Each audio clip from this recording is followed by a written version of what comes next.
Morning.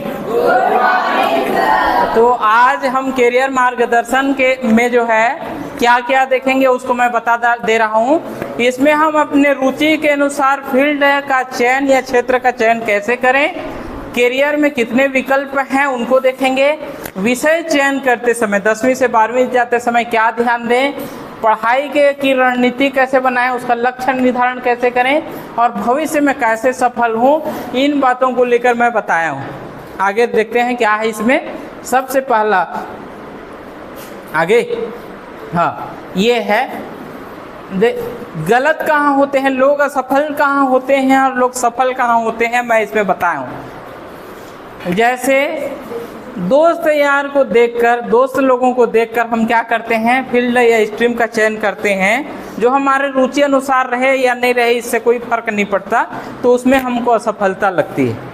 हमारा रुचि interest किस पे है उसका यदि हम समझ में आ जाए और उसके आधार पे हम चयन करें स्ट्रीम का तो सफलता मिलती है। इससे जो है थकान असफलता मिलेगी।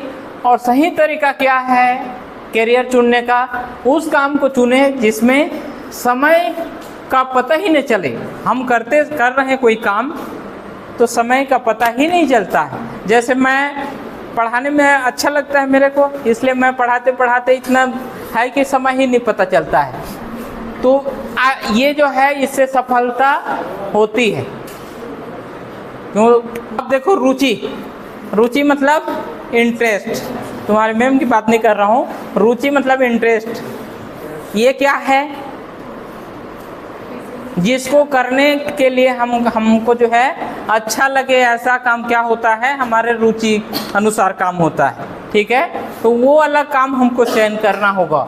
दूसरा हमारी क्षमता देखनी है। जैसे मैं मैथ्स का स्टूडेंट हूँ तो engineering field, computer field, data field, banking field मेरे लिए जो है अच्छी होगी, उसमें मेरा सफलता होगा।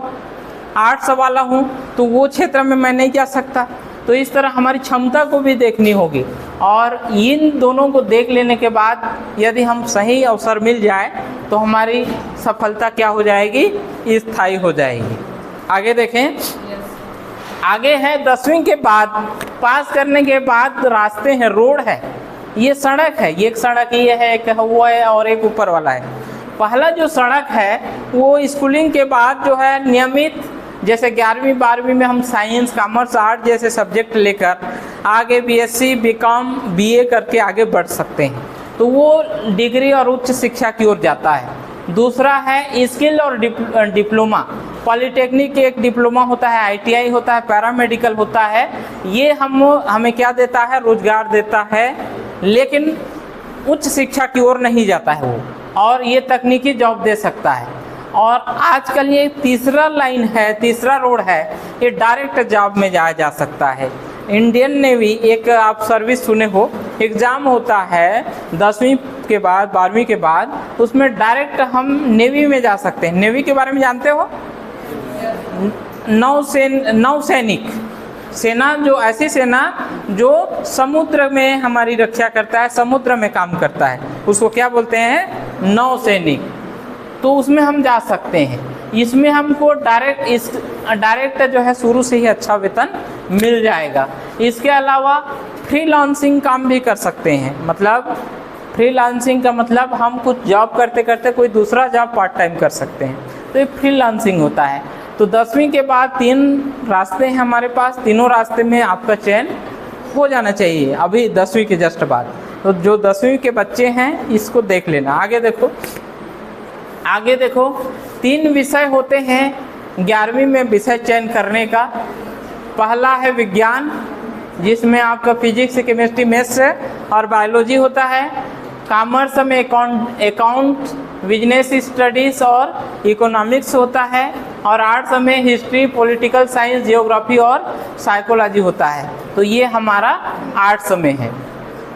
तो अपना चयन करते समय क्या देखें, जो टेक्नोलॉजी क्षेत्र में जाना चाहता है, मेडिकल क्षेत्र में जाना चाहता है, रिसर्च क्षेत्र में रुचि रखता है, वो क्या लेता है, विज्ञान लेना चाहिए। और कॉमर्स में जो फाइनेंस देखता है, बिजनेस देखता है, बैंकिंग तरफ देखता है, वो किसको देखता है, कॉमर्स को। और तीसरा है आर्ट्स। आर्ट्स में हमको क्रिएटिविटी करना है, समाज में काम करना है, कानून से संबंधित काम करना है, प्रशासन में काम करना है, तो हमको कौन सा विषय चयन करना चाहिए? आर्ट्स। आगे बढ़ें। अच्छा, विज्ञान में अनगिनत अवसर हैं। क्या क्या अवसर हैं आप लोगों को बताना चाहूँगा। पहला है पीसीएम। पीसीएम क्या होता है? Physics, chemistry, maths. और एक है पीसीबी, फिजिक्स, केमिस्ट्री, बायोलॉजी। ये मेडिकल की तरफ आता है, मेडिकल फील्ड की तरफ, और ये जो है आपका इंजीनियरिंग तरफ जाता है। तो इसके लिए जेई का एग्ज़ाम होता है, बहुत लोग जानते हैं। जेईई मेंस होता है, उसका एडवांस भी होता है, एनडीए भी होता है। ये मैथ्स वालों के लिए अच्छी परीक्षाएं होती हैं। जेई करके हम इंजीनियर कर सकते हैं, करेंगे या करते हैं, ठीक है। बीएससी कर सकते हैं, बीसीए कर सकते हैं, बी टेक्निकल कर सकते हैं। इसके अलावा आज के दौर पे सबसे कॉमन और सबसे महत्वपूर्ण जो जॉब है वो है एआई इंजीनियर का। आप लोग सुने हो, ये हम गणित लेकर जा सकते हैं, इसमें डाटा साइंटिस्ट में जा सकते हैं, डिफेंस ऑफिसर बन सकते हैं, एकेडमिक सॉफ्टवेयर डेवलपर भी बन सकते हैं। तो ये हम गणित लेकर इधर जा सकते हैं। अब इधर आएंगे मेडिकल तरफ, तो हम कौन सी एग्ज़ाम देते हैं? मुख्य रूप से NEET, नीट। ये महत्वपूर्ण एग्ज़ाम है, पूरे देश में सबसे ज़्यादा इसी पर बात हो रहा है। दूसरा है एम्स, है ना।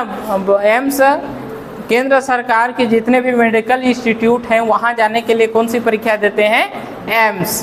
तो ये दोनों परीक्षा देकर क्या बनेंगे हम? MBBS, BDS, B pharma, BSc nursing और वेटनरी। वेटनरी मतलब पशु चिकित्सा क्षेत्र में। BSc नर्सिंग आप लोगों को मेडिकल में मिल जाता है। मेडिकल में जो लड़कियां आजकल जो है सफ़ेद ड्रेस पहन के जो है आपको इलाज कराते रहते हैं ना, हाँ बस वो कोर्स करके वो चीज़ बना जा सकता है, ठीक है। कैरियर डॉक्टर बन सकते हैं, डेंटिस्ट बन सकते हैं, फार्मासिस्ट बन सकते हैं, नर्स बन सकते हैं, और क्या है, फिजियोथेरेपिस्ट बन सकते हैं। तो ये वाला फील्ड भी है, ये वाला फील्ड भी है। ये कौन सा विषय लेकर पढ़ेंगे? विज्ञान लेकर पढ़ेंगे। इसके लिए गणित और बायोलॉजी अलग अलग है। समझ में आ रहा है ना? हम आगे बढ़ते हैं।